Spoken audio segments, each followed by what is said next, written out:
I was very pleased with these. These were scenarios that I actually took from the brief scenarios, as you could tell, the majority, but they're scenarios that I took from educational resources that I've used, just tweaking the stuff in these, because I wanted you to be exposed to the coding systems that are coding body systems and procedures you could potentially have on your final exam. There are 32 exam questions now, and you will receive 8 of them. So none of us know which 8 you will get. All right, let's get started and let's go over these. I've done a lot of highlighting and I've done a lot of writing material. So let's look at our very first one. The first one is a 48-year-old patient who presents for excision of a malignant melanoma of her left thigh. We did not have an op note. This is all we had in this scenario, but that's okay because what we need is the diagnosis. We have a 2.0 centimeter malignant melanoma of the left thigh. So we would write that down. That would be our little note taker. When we're looking at the procedure that was performed, we have a wide excision.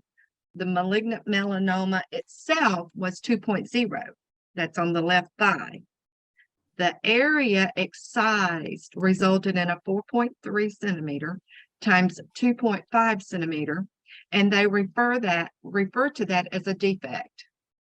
Okay, so it was a 4.3 by 2.5 centimeter defect, which required rotational advancement flap closure. The pathology came back and showed that clear margins. What that means is that the surgeon got all of the melanoma.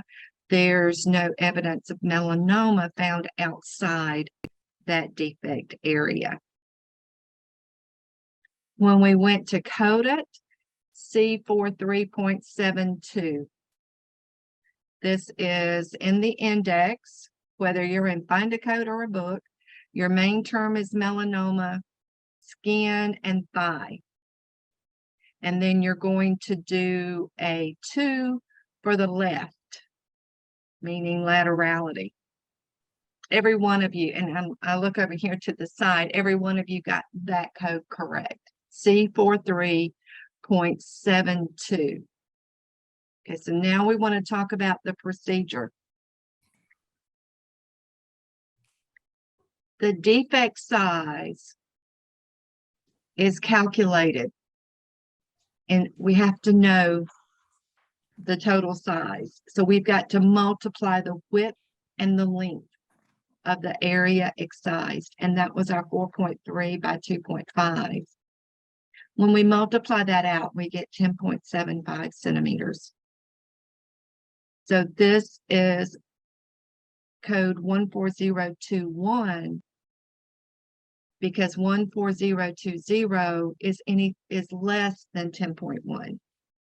So our defect size is 10.75, which is defined in the code 14021. A defect 10.1 square centimeters to 30.0 square centimeters. And what I have here, and I think this is the main thing. This is the main thing, is to remember to multiply out the size of the defect. But I have some additional notes here that I want you all to read through, and Daniel and Amar, read through before your exam tomorrow. I know you, or whenever you take it. I don't know why I have tomorrow on the brain, but whenever you take it, I want you to read through this because there are some integumentary procedures in our final exam that you would need to know this if that happened to be one of your exams. Make a note, just make a mental note of this right here. Multiplication of the width and the length of it's the area excised. in your procedure note, it's more likely that the surgeon's going to refer to it as a defect because he cut it out. It's abnormal. Okay. So you can see here the coding tips that I have listed here. All of these adjacent tissue transfer rearrangement procedures, they're reported using this code range. Okay, if a lesion is excised in this ATT, if you see ATT, which I did not type here, but that is an adjacent tissue transfer, is performed at the site, excision of the lesion is not reported. Now, all of you know that. I did not have one excision of the lesion reported. The only thing is here that I want to make sure everyone knows. Okay.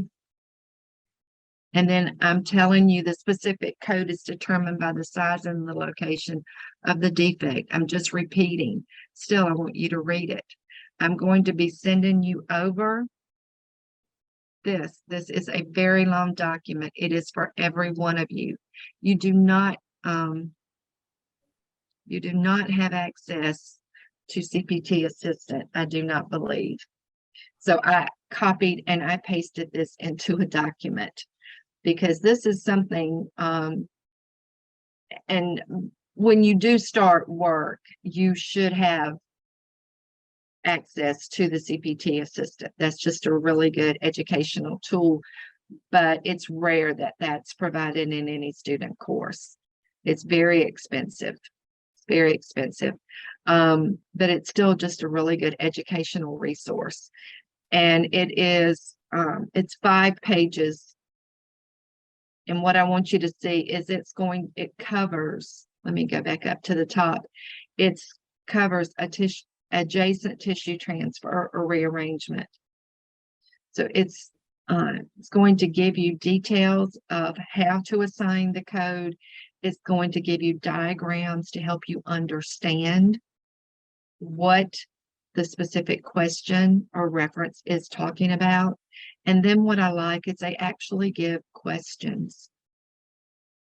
So they give you a question and then they give you an answer. And I think there's like 4 or 5. Yeah. Yeah, I'm sorry. It's only 3 pages, it looks like. Regardless, this is just really good material. Keep it in your files. Keep it for future reference, but mainly go over it and review it for those procedures that you might be coding in the real world, as well as the 2 that's headed into a final exam soon. Okay. Any questions on this before we move to scenario 2? No, y'all did really well, really well.